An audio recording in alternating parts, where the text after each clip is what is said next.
500 mayors and county executives to join the council in a national partnership, partnered in 350 plans. Every one of those plans puts the verb end together with the noun homelessness. And that's why state interagency councils are adopting not only the idea of a council, but also adopting the idea of creating a 10-year plan. You might wonder, what has changed? Where has all of this political will come from that's brought 500 mayors and county executives, whether it's Mayor Bloomberg in New York, or Mayor Daley in Chicago, or Mayor Newsom in San Francisco, or Mayor Franklin in Atlanta, or Mayor Diaz in Miami? What accounts for this unprecedented political will not to manage, not to maintenance, not to accommodate homelessness, but to bring it to an end? Well, certainly that's been the work of the council, to figure out what is the strategy, what does create that kind of political will. It's something I've been thinking about for almost 3 decades on this issue. What brings political will to the issue of homelessness? And I can tell you, we had long hoped in this country that the moral, spiritual, and humanitarian arguments that we've mustered over the years, and I can tell you in my work in Massachusetts, we spent a lot of time refining those arguments. We had long hoped that they would result in sufficient political will to bring a remedy to this moral, spiritual, and humanitarian disgrace. Not in one place in our country, not in one place I've ever been in the world, have just those arguments resulted in the remedying, not even the reduction, of homelessness. In fact, the best they've done is generate a halting political will on this issue that varied and went up and down and didn't give us what we were really looking for. What we've learned in recent years is that to the moral, spiritual, and humanitarian, which we keep a very good grip on, many of us came to this issue of homelessness out of those kinds of concerns, we've added the economic argument. And that reframing of homelessness in economic terms, that's been generating an unprecedented amount of political will all across our country. In 65 different cost studies and cost-benefit analyses that have been done all around our country, that in fact are the evidence in terms of that reframing of the issue of homelessness in economic terms. But I want to talk to you just about one story, and that story has generated more political will, not only in the city in which that cost study was done, but it's generated political will all across our country. It maybe is one of the most repeated stories on homelessness in our country in the last 5 years.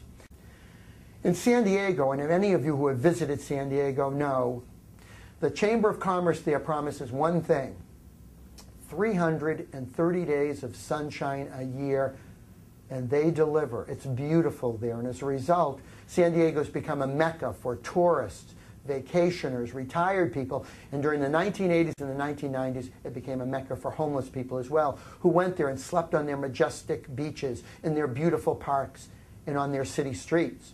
And the general sense in San Diego was, well, these folk compromise their quality of life. After all, when you go to the beach, you want to escape urban problems. When you go to the beautiful museums in Balboa Park, you're trying to escape urban problems. When you walk on the street as a pedestrian, you want to go to the store. You don't want to be walking around over or through homeless people. So there was a general sense that the growing number of homeless people there in San Diego did indeed compromise the quality of life. But they also had a sense that it wasn't very expensive to the public purse. After all, there they were sleeping on the beaches, sleeping in the parks, sleeping on the streets, begging for their food and drink. How expensive could that be to the public purse? So for literally 20 years in San Diego, public policymakers and the public accommodated a rising tide of homeless people with the notion, compromise our quality of life, but not expensive to the public purse. Finally, in the late 1990s, knowing that something was wrong with that analysis, they took a collective timeout in San Diego. They engaged the University of California at San Diego to do a cost study. The university identified and followed 15 people who were sleeping in the streets, sleeping on the beaches, sleeping in the parks. And when I say followed, there was nothing Orwellian about it. They simply learned through administrative data what systems those 15 people rotated through, cycled through over the course of the 18 months. Remember, the premise of the study is not expensive to the public purse.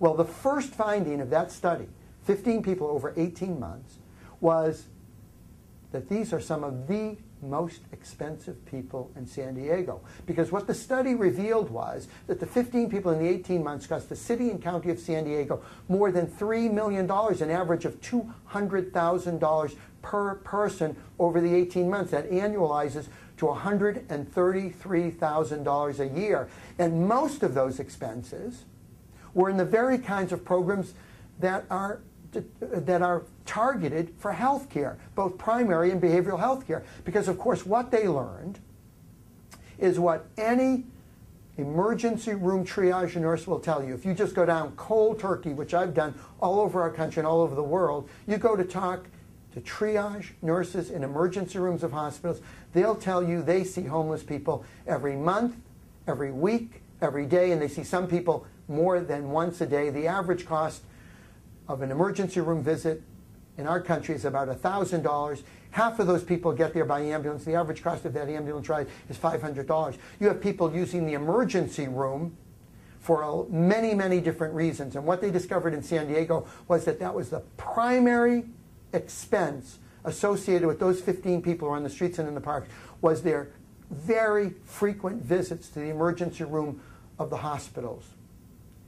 So, needless to say, that kind of cost study led to some people in San Diego wondering, you mean we could have placed these people in oceanside penthouse condominiums with sweeping views of the Pacific Ocean, provided concierge to attend to all of their needs, and that would have been a less expensive intervention? Well, they did the arithmetic on that, and it was true.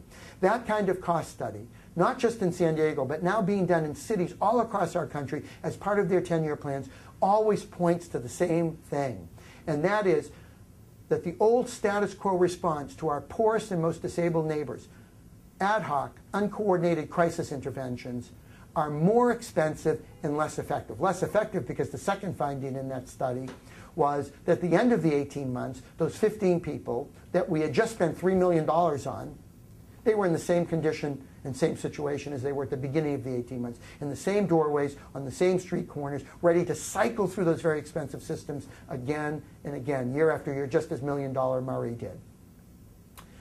Well, that kind of discovery, that kind of revelation from an economic frame, needless to say, has generated more political will on this issue. Because what we've discovered and what we in our country is that the costs associated with the random ricocheting in primary and behavioral and law enforcement systems, all of them aggregated together and added up, those costs are always in these studies more expensive than the costs associated with providing people with a place to live and the wraparound services that they need to live in stable tenancies, to create trajectories toward recovery and toward economic self-sufficiency. And when you look at the costs associated with the random ricocheting versus the costs of the housing, I can assure you, you don't need to be Warren Buffett or even Susie Orman to understand which is the better investment in those two.